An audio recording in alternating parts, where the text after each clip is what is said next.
अस्सलाम वालेकुम दोस्तों, हमारा आज का मौजू है power and functions of prime minister of Pakistan under constitution of 1973। दोस्तों, पाकिस्तान के आइन के तहत वज़ीर आज़म का दफ्तर वफाकी हुकूमत के अंदर अहम एग्जेक्टिव अथॉरिटी का हामिल है।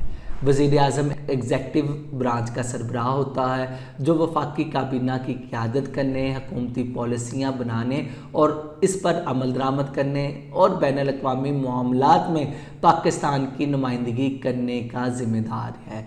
आइन के आर्टिकल 90 के मुताबिक फेडरेशन का इंतज़ामी इख्तियार वफाकी हुकूमत इस्तेमाल करती है जो वज़ीर आज़म और वफाकी वज़रा पर मुश्तमिल होती है। वज़ीर आज़म के किरदार में पॉलिसी साजी, कौमी असम्बली में बिल पेश करना, अहम ओहदों पर तकर्रियों की सिफारिश करना, सालाना बजट पेश करना, बजट में हिस्सा लेना और कौमी असम्बली में सवालात का जवाब देना शामिल है।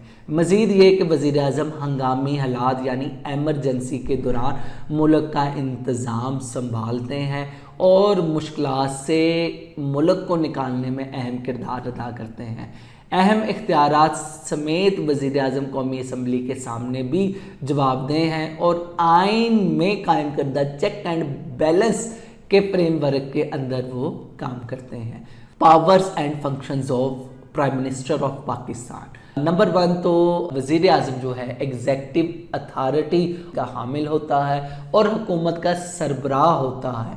आइन के आर्टिकल 90 के मुताबिक वफाक का इंतज़ामी इख्तियार सदर के नाम पर वफाकी हुकूमत इस्तेमाल करेगी जिसमें वज़ीर आज़म और वफाकी वज़रा शामिल होंगे।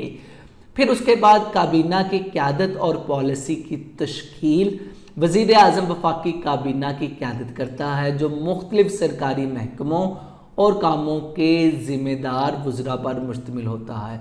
वज़ीर आज़म काबीना के इजलासों की सदारत करते हैं और हुकूमत की पॉलिसियाँ और तरजीहात का तयन करते हैं। आर्टिकल 91 के मुताबिक काबीना वज़ीर आज़म के साथ कौमी असम्बली को इज्तमाई तौर पर वो सर्व करते हैं और वज़ीर आज़म और काबीना कौमी असम्बली के जो है सामने ज़िम्मेदार हैं, आंसरेबल है। तकर्रियों की सिफारिश। वज़ीर आज़म वफाकी वज़रा, मशीर और मावनीन ख़ुसूसी समेत अहम सरकारी ओहदों पर तकर्रियों की सिफारिश करते हैं।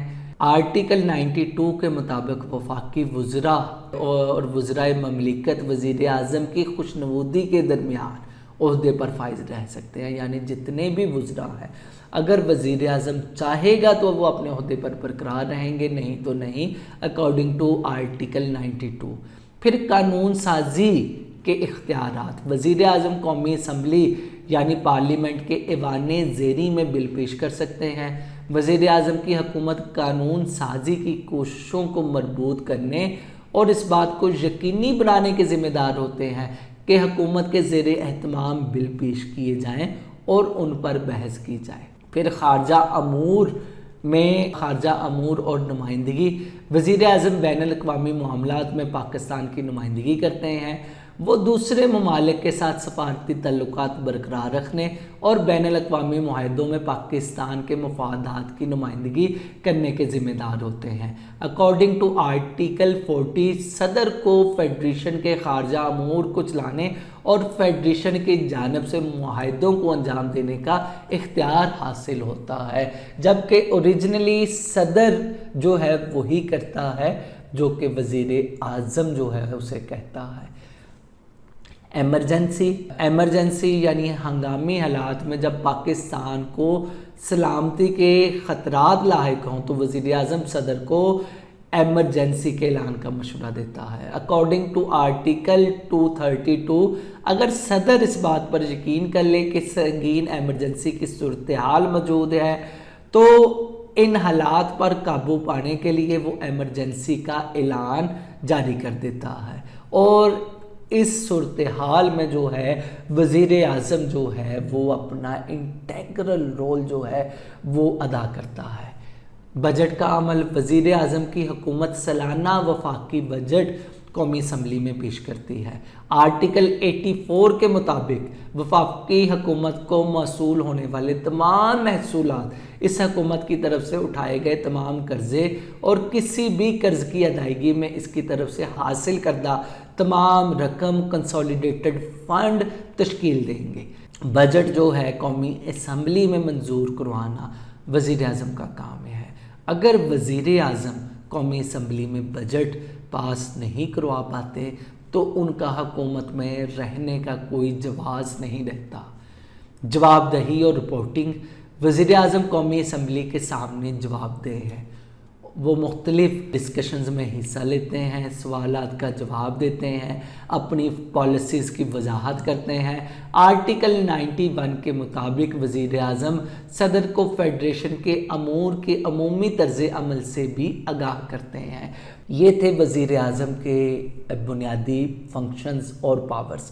بنیادی طور پر اگر ہم دیکھیں تو وزیر اعظم جو ہے وہ ریاست کا، فیڈریشن کا جو ہے انتظامی سربراہ ہوتا ہے، تمام اختیارات کا حامل ہوتا ہے۔